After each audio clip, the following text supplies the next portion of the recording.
Hello students, very good evening. हम लोग जो है व्यापम के द्वारा जो अभी जारी किया गया मंडी निरीक्षक और उप निरीक्षक भर्ती परीक्षा 2021, इसके लिए हम लोग जो है सिलेबस देखेंगे और हम लोग ये समझेंगे कि किस तरीके से हम इसकी तैयारी कर सकते हैं।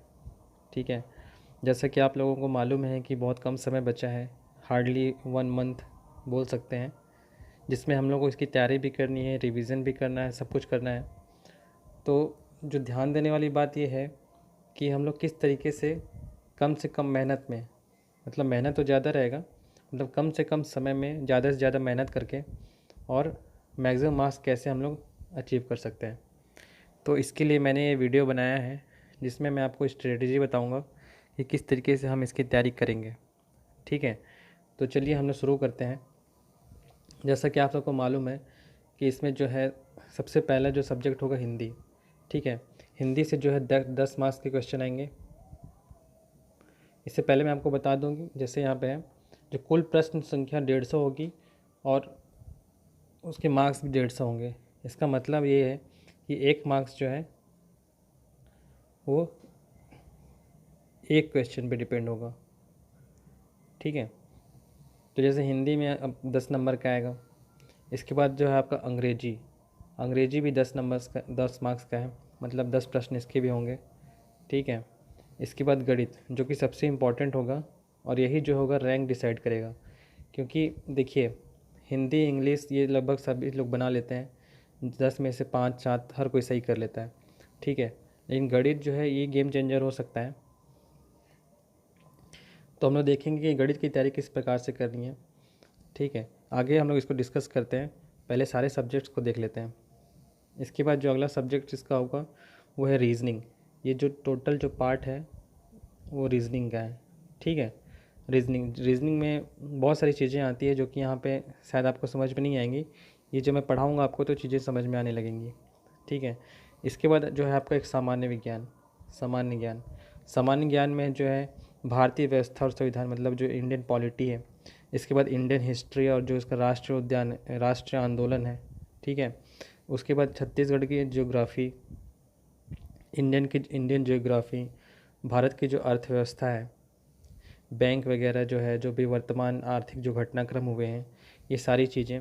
इसके बाद जो इम्पोर्टेंट एक फैक्टर है वो है सामान्य विज्ञान, जिसमें आपको फिजिक्स केमिस्ट्री और बायो, मतलब फिजिक्स केमिस्ट्री और बायोलॉजी, ये तीनों सब्जेक्ट्स रहेंगे और जिसका स्तर जो रहेगा वो 10वीं तक का रहेगा। ठीक है, इसमें आप बहुत उम्मीद नहीं कर सकते कि बहुत ज़्यादा हाई लेवल के जो है विज्ञान पूछा जाएगा 11वीं 12वीं के। आप 11वीं 12वीं की तैयारी कर भी नहीं सकते क्योंकि इतना कम समय है यहाँ पे। ठीक है, तो ज़्यादा बेटर होगा कि आप सिर्फ 10वीं तक के विज्ञान पर फोकस करें। इसके बाद हम लोग देखेंगे करेंट अफेयर। ठीक है, करेंट अफेयर जो है वो छत्तीसगढ़ और राष्ट्रीय, मतलब कि भारत से संबंधित और छत्तीसगढ़ से संबंधित दोनों प्रकार के जो करेंट अफेयर्स हैं ये आपको पढ़ना है। इसके बाद जो है छत्तीसगढ़ की सामान्य जानकारी, मतलब छत्तीसगढ़ का जो जनरल नॉलेज है, जैसे कि इसकी हिस्ट्री, ज्योग्राफी, इसकी राजनीतिक व्यवस्था, अर्थव्यवस्था, पुरस्कार, सम्मान, परंपराएं, लोकगीत, महत्वपूर्ण व्यक्तित्व, छत्तीसगढ़ से संबंधित अन्य महत्वपूर्ण जो भी विषय हैं, ये सारी चीज़ें जो हैं इस पेपर में कवर होंगी। इसके बाद जो है 20 नंबर का जो है आपका कंप्यूटर का है, 20 मार्क्स। ये बहुत इजीली है और इसकी कोई भी स्टूडेंट इसे मतलब मिस नहीं करना चाहेगा, क्योंकि 20 नंबर जो है ये बहुत ज़्यादा इजीली आप मतलब ले सकते हैं। जिसमें मेन जो चीज़ें होंगी वो कंप्यूटर का उपयोग, कंप्यूटर के प्रमुख भाग, प्रिंटर किस किस प्रकार के होते हैं, बहुत जो भी ऑपरेटिंग सिस्टम जो कि आज के ज़माने में चल रहे हैं और पहले चल रहे थे, इन ऑपरेटिंग सिस्टम्स के नाम। ठीक है, कार्यालय उपयोग के लिए माइक्रोसॉफ्ट ऑफिस के जो भी मतलब वर्ड, एक्सेल, पावर पॉइंट, ये सारी चीज़ें जो होती हैं इनकी एक जनरल जानकारी। इंटरनेट का एक सामान्य उपयोग, जैसे ईमेल भेजना, डॉक्यूमेंट सर्च करना, वेबसाइट सर्फ करना। ठीक है, तो ये सारी चीज़ें, एंटीवायरस, मल्टीमीडिया का उपयोग, सीडी, डीवीडी, गूगल वगैरह, मतलब ये जो है बेसिक जो है व्यापम के लिए जो कंप्यूटर पढ़ते हैं वही कंप्यूटर जो है इस पे काम आ जाएगा। ठीक है, तो इस प्रकार से हमने देख लिया कि ये सारे जो सब्जेक्ट्स हैं ये सारे सब्जेक्ट ही पूछे जाएंगे। मैं जो आप लोगों को पढ़ाने वाला हूँ वो मेन हमारा जो फोकस है वो सिर्फ 2 सब्जेक्ट्स पे होगा। एक तो है आपका मैथ्स और दूसरा जो है रीजनिंग, मतलब कि एक गणित और दूसरी जो है तार्किक योग्यता। ठीक है। गणित और तार्किक योग्यता में इसलिए करा रहा हूँ क्योंकि ये जो है सबसे ज़्यादा टाइम टेकिंग है। ठीक है। दूसरी बात, इसको करने के बाद आपका जो है जो नंबर होते हैं श्योर हो जाता है कि आपके इतने मार्क्स तो बराबर आ रहे हैं। ठीक है। तो गणित को हम लोग देख लेते हैं। गणित में टोटल जो है यहाँ 4 इकाई में बांट दिया गया है पूरे सिलेबस को। ठीक है। इसमें से इकाई जो पहला जो है, इसमें देखिए, इसमें जो है प्राकृतिक, पूर्णांक, परिमेय, अपरिमेय, वास्तविक संख्या पर आधारित संक्रियाएँ, मतलब कि जो है ये है नंबर सिस्टम। ठीक है। दूसरा जो है संख्याओं का वर्ग, घन, गुणनखंड, वर्गमूल, घनमूल, घातांक नियम, ये सारी चीज़ें जो है ये हो गई, ये दूसरा चैप्टर हो गया। ठीक है। उसके बाद तीसरा जो हम लोग पढ़ेंगे वो है HCF, LCM। ठीक। इसके बाद देखेंगे हम लोग भिन्न संख्याएं और उन पे जो भी ऑपरेशंस होते हैं, उन पे जो भी मतलब गणित के जो भी नियम लागू होते हैं, ये सारी चीज़ें। इसके बाद आप देखेंगे टाइम, स्पीड, डिस्टेंस। उसके बाद अलजेब्रा। इसके बाद यहाँ पे एक अलग से दिया हुआ 1 चर और 2 चर वाले रैखिक युगपत समीकरण। ठीक है। ये बहुत ज़्यादा आसान होते हैं, ये भी आपको 2-4 सवाल करवा दूंगा तो आप सारी क्वेश्चन अपने आप कर लेंगे। ठीक है। इसके बाद जैसे देखिए, इसके बाद जो आता है वो है अनुपात और समानुपात, या फिर रेशियो एंड प्रोपोर्शन। ठीक।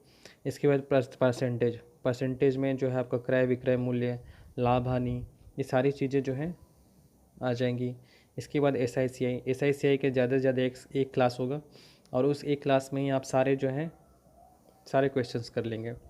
इसके बाद जो है आपका एडवांस मैथमेटिक्स में देखिए, एडवांस मैथमेटिक्स में आपको सब कुछ नहीं पढ़ना है, ध्यान रखिएगा। ठीक है। एडवांस मैथ्स में जो है आपको सिर्फ रेखा और कोण, त्रिभुज, चतुर्भुज तथा वृत्त और गोला, बेलन, शंकु, घन, घनाभ। ठीक है। स्फेयर, जो बेलन होता है, शंकु, घन, घनाभ, ये सारी चीज़ें जो है आपको पढ़नी है 3D में। ठीक।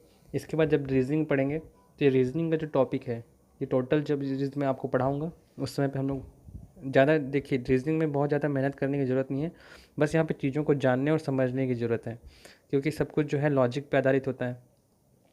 कुछ चीज़ें होती हैं, कुछ टॉपिक्स हैं जिनमें कुछ ट्रिक्स होते हैं, जिन ट्रिक्स के साथ मतलब आप क्वेश्चंस को बहुत जल्दी, बहुत कम समय में, विदिन 2 या 3 सेकेंड्स आप क्वेश्चन को हल कर पा रहे होंगे।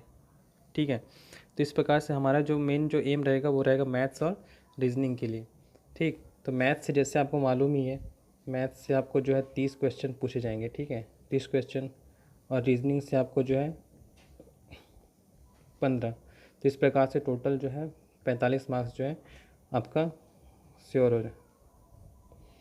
तो अगर आप मेरे वीडियोज़ को फॉलो करेंगे तो आपको जो है 45 मार्क्स आपका, 45 अगर नहीं भी आता है तो 42 to 43 ये मार्क्स जो है आपके कहीं नहीं गए हैं।